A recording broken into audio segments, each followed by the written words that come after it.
Pearl states that anxiety, or worry, is an unwarranted rushing ahead. It's when you jump ahead, imagining yourself in a place you're not yet in. Pearl emphasizes the importance of a person noticing everything, including their bodily sensations. He says that anxiety is, generally speaking, restricted breathing. It's that kind of unnaturally held breath, as if anxiety has seized you. Imagine a teacher's fingers slowly moving across the class register. The classroom is already silent, a dead silence. Many are seized by anxiety. Pearls asks, why has the teacher's finger stopped on your surname? Why rush ahead? Now, let's say the teacher's finger does stop on your surname. At that moment, the person whose name it is might become completely paralyzed, or who knows what else might happen due to anxiety. Pearls asks again, why? He advises constantly asking yourself, especially if something is unclear, if there's no insight or understanding of the situation, where am I? For example, I'm at my desk. Where will I be soon? At the blackboard. Am I at the blackboard now? No. So why am I anxious? If you practice this, then forgive me those who love their anxiety so much,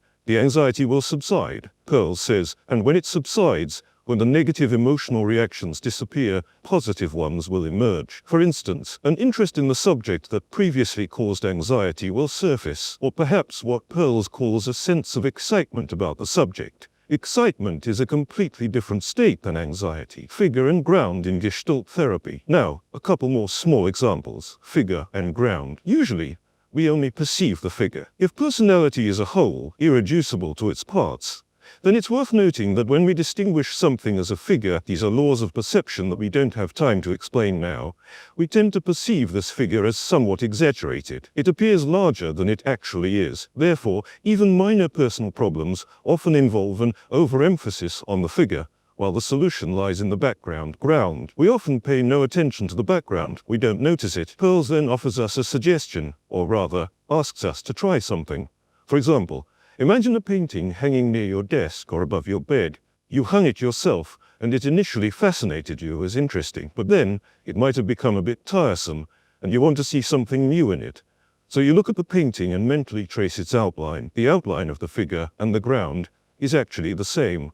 And only when the figure is a gestalt does the contour always belong to the figure. Now try, says the gestalt therapist, to imagine that the figure is the background, and vice versa. Let the background become the figure. You mentally attribute this contour to the background. For those who find this difficult to imagine, know that on the banks of the Seine, in Paris, there are mischievous, in a good way, artists selling copies, reproductions of famous paintings like Leonardo da Vinci's Mona Lisa. But with one strange alteration, the Mona Lisa isn't there. Instead of the figure, there's an empty space. The artist suggests, why do you always look at the Louvre, where there's a crowd, and you can't see it behind the glass? Look calmly at the background. You've always seen this figure against this background. Did you ever truly notice the background? Practical application. Waiting for a bus. Let's return to our own painting. The Louvre is far away. We're looking, and we've managed to turn the background into the figure. The figure has temporarily disappeared. We seemingly don't see it. At least, we're trying to notice the background. We won't be able to maintain this for long. The figure and ground will revert. And at that moment, something unusual might happen. When you pay attention to the background, something new and interesting appears in the figure. Here's a very common, everyday example.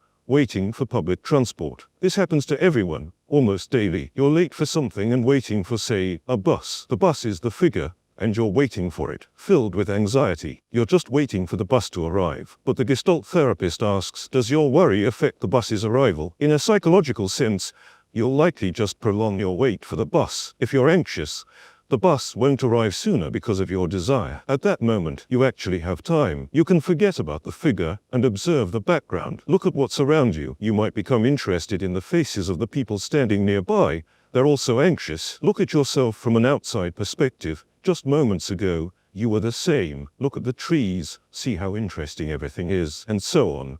Then, something else appears in this picture. It's the bus. Perhaps it's time to get on.